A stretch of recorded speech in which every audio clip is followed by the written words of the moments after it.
akhirnya kita ngomongin soal Menteri Keuangan terbaru kita, yaitu Pak Purbaya. Banyak banget masyarakat Indonesia menyebut beliau sebagai the cowboy. Dan sekarang lagi sering banget disanjung-sanjung gara-gara gebrakan ekonominya mungkin terlihat dan juga terasa sangat amat berpihak terhadap masyarakat di negara kita tercinta gitu ya. Nah, ada satu berita yang menarik banget pada akhirnya untuk membuat gue buat video ngopi ini. Katanya Pak Purbaya itu digeruduk sama 18 gubernur gara-gara pemotongan TKD. Ada Jateng dan DIY coy. Oke, jadi selamat datang di Ngopi Ngobrolin Persoalan Indonesia bersama gue, your favorite Uncle Omre. Kalau misalkan lu ngikutin berita akhir-akhir ini, banyak banget berita yang sering banget memberitakan tentang Menteri Keuangan terbaru kita, yaitu Pak Purbaya. Jadi berbagai macam responnya beliau itu selalu menjadi highlight baru-baru ini. Dan gue pun yang ngelihat dari berbagai macam media sosial gitu ya, entah tiba-tiba muncul di Facebook, atau tiba-tiba muncul di Twitter, bahkan di Instagram gitu ya. Jadi akhirnya kepikiran untuk kenapa gak gue buat video ngopi ini aja. Kita simpulin dulu beberapa berita yang pada akhirnya ngebuat Pak Purbaya namanya makin naik. Terus sampai pada akhirnya kita bakal langsung fokus terhadap berita yang gubernur versus Pak Purbaya ini. Yang pertama, tentang rokok, di mana beliau membuat kebijakan untuk tidak menaiki pajak atau cukai industri tembakau agar diharapkan bisa memberantas rokok ilegal. Nah, ini menarik banget ketika ini berita rame gitu ya. Akhirnya orang-orang tuh ngomongin, terus habis itu yang gue suka balance banget gitu argumennya antara yang setuju sama yang kagak gitu loh. Buat lu semua yang gak tahu konteksnya apaan, jadi akhir-akhir ini banyak banget orang-orang yang mengkonsumsi rokok ilegal atau rokok yang tidak dikenakan pajak. Ya kalau misalkan separah-parahnya itu lu ngelinting sendirilah tembakaunya. Nah itu tuh yang kayak gitu ilegal. Nah sementara kalau misalkan rokok-rokok yang biasa lu lihat di iklan TV, terus habis itu di spanduk gede dan segala macam, itu biasanya rokok yang udah punya pajak. Nah ketika masyarakat pada akhirnya lebih banyak mengkonsumsi rokok ilegal, otomatis pemasukan dari negara pun bakal berkurang. Makanya strategi dari Pak Purbaya yang sebelum Bu Sri Mulyani pengen naikin gitu ya, ini beliau justru memutuskan untuk tidak menaiki cukai dan juga pajak industri tembakau. Nah ini sangat amat disukai sama orang-orang yang ngerokok, tapi tidak disukai sama orang-orang yang tidak ngerokok. Kenapa? Karena makin banyak orang yang ngerokok, terus habis itu makin tidak sehat. Takutnya kalau misalnya dihitung-hitung dengan biaya BPJS, justru pemerintah bakalan nombok gitu. Tapi ini berita ramai banget yang ngebuat akhirnya nama Pak Purbaya naik. Yang kedua, berita tentang beliau versus Pertamina. Dimana Pak Purbaya sendiri ngomentarin tentang kilang Pertamina, terus habis itu ngomongin soal efisiensi dan segala macam, sampai pada akhirnya ada banyak banget berita. Salah satunya berita dari Head Topics dengan judul Pertamina jadikan teguran Menteri Purbaya sebagai masukan yang berharga. Oke, berita yang ketiga itu tentang beliau versus Dirut Bank yang katanya pengen nyariin duit gitu ya. Terus abis itu pengen dikasih ke setiap bank yang ada di Indonesia. Terus abis itu ada yang gak mau karena kebanyakan tiba-tiba ada berita yang langsung bilang kalau misalnya Purbaya sebut ada bank aku tak sanggup serap uang pemerintah 200 triliun. Yang paling bikin ini rame itu adalah ketika beliau diwawancari sama salah satu reporter. Terus reporter bilang ada pak yang gak setuju. Siapa tuh? Mau saya copot nanti, buset. Am I getting danger? Kemudian ada berita lagi tentang MBG dan juga Pak Purbaya. Ini yang makin ngebuat gua tertarik dalam ngebahas beliau, di mana Pak Purbaya itu ada rencana untuk coba mengalokasikan ulang anggaran MBG gara-gara ada indikasi tidak terserap dengan sempurna. Nah, tanggapannya beliau itu ditanggapi balik sama Pak Luhut. Ini lewat kumparan bisnis dengan judul Purbaya tak gentar pada Luhut akan tetap tarik dana MBG jika penyerapan minim. Ditanggepin lagi sama Pak Purbaya. Ketika banyak menteri yang mungkin gitu ya takut sama Pak Luhut, ada Pak Purbaya yang langsung balik nanggepin gitu ya ke Pak Luhut. Kalau misalnya emang nggak terserap dengan baik ya tetap aja gitu, gue bakal evaluasi juga. Nah, dengan rangkaian berita-berita itu, kita bisa menyimpulkan kalau misalkan jabatan beliau, yaitu Kementerian Keuangan, itu sangat amat sentral dan krusial di negara kita tercinta ini. Imagine Bu Sri Mulyani udah beberapa puluh tahun gitu ya, terus kemudian akhirnya digantikan sama Pak Purbaya, dan lu bisa ngeliat sendiri kalau misalkan berat banget gitu tanggung jawabnya, banyak banget yang harus diatur.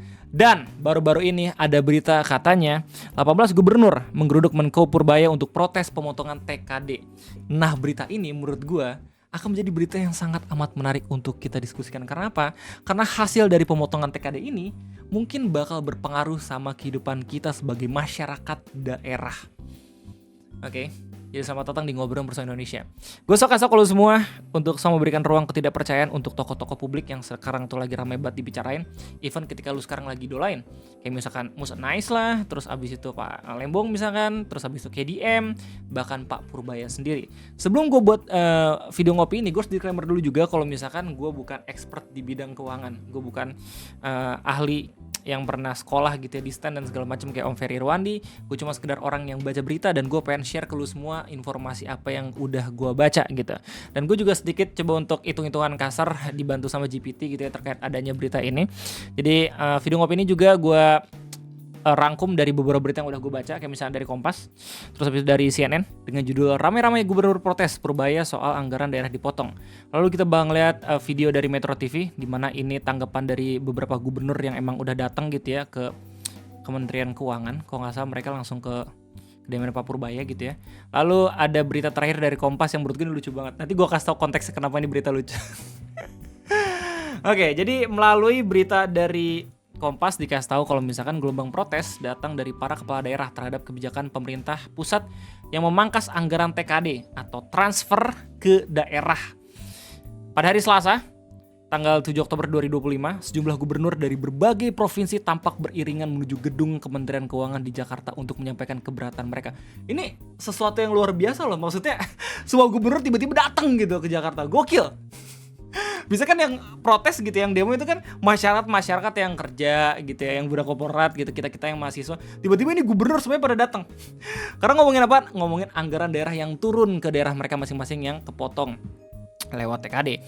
Langkah ini merupakan bentuk penolakan atas kebijakan pemotongan TKD yang dinilai membebani daerah terutama dalam pembiayaan pegawai dan pembangunan infrastruktur. Tujuan mereka menolak gitu ya, alasannya karena masih ada tanggungan yang harus dikeluarkan dalam TKD tersebut, kayak misalkan ya pembiayaan pegawai, PNS daerah gitu dan juga pembangunan infrastruktur. Jadi nantinya hasil dari berita ini akan sangat amat mempengaruhi apakah lulus semua yang emang kerja jadi PNS daerah itu gajinya telat atau kagak, dan masih banyak lagi gitu. Apakah pembangunan daerah itu bakal langsung bisa berjalan dengan cepat atau tidak. Ya.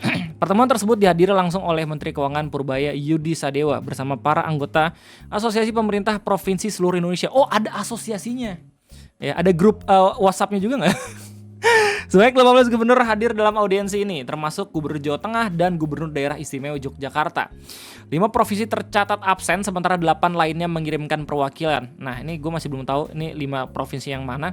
Cuma jelas yang jadi highlight di sini adalah 18 gubernur rela untuk meluangkan waktu dan hadir untuk bertemu Pak Purbaya sebagai penolakan pemotongan dana transfer ke daerah.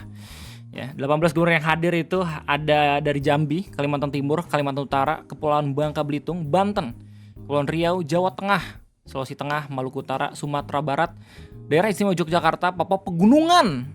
Gubernur Papua Pegunungan datang, Bengkulu, Aceh, Sumatera Utara, Lampung, Sulawesi Selatan, dan Nusa Tenggara Barat. Ini dari Sabang sampai Merauke, coy.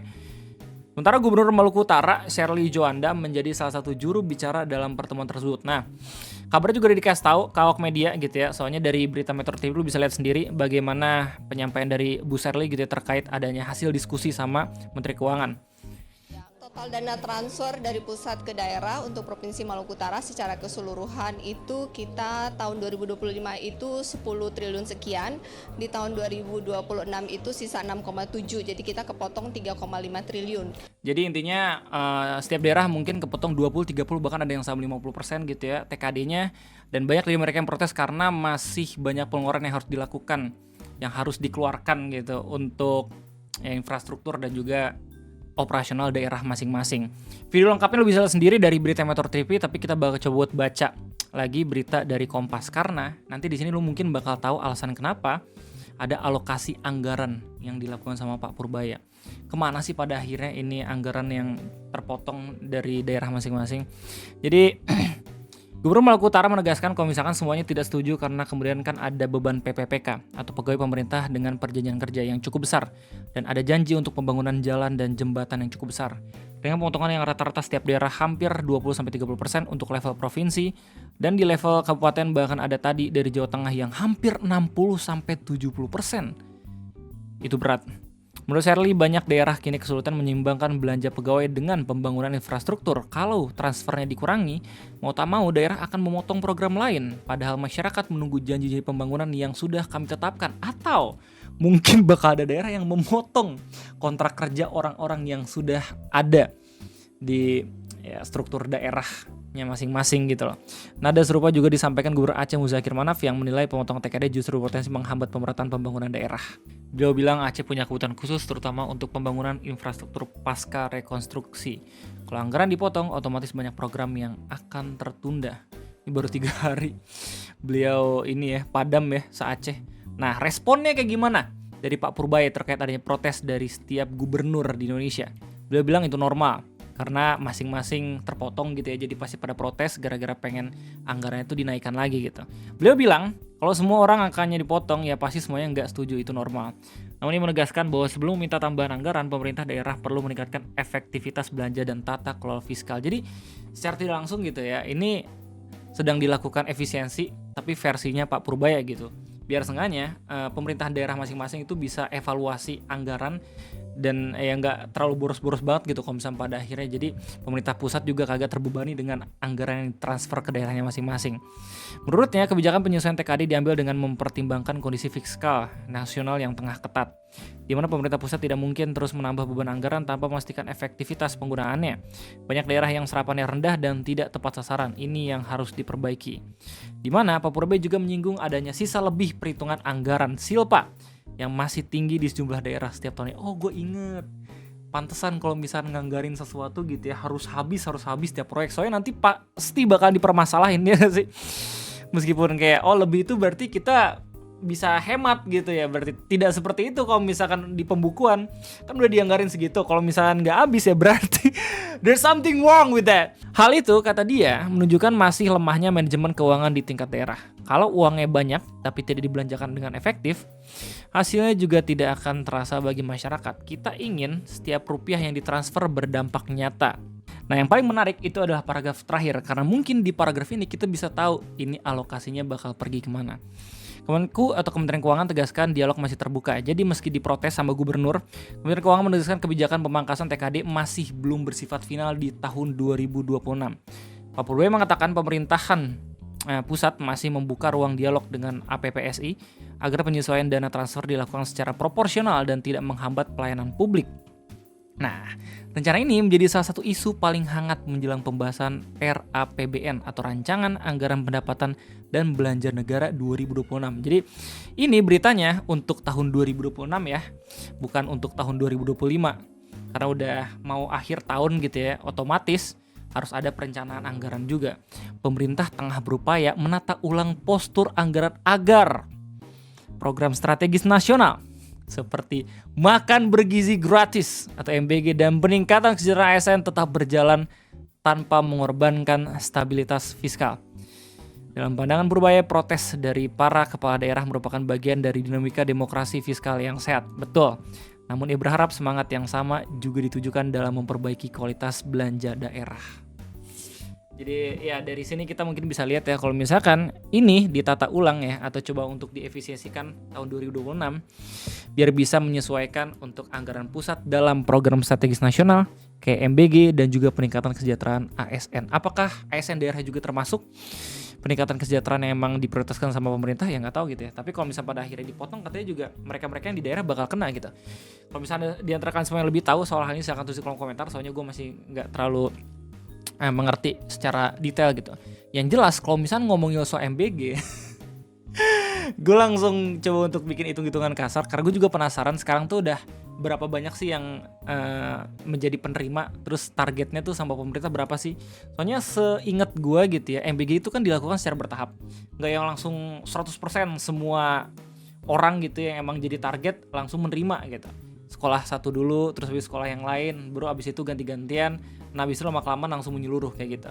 Nah lewat hitung-hitungan kasar dari GPT, estimasi total potensi penerima MBG untuk semua sasaran, baik itu anak sekolah, balita, ibu hamil, dan juga ibu menyusui, itu kira-kira 97 juta penerima atau 96,8 juta orang.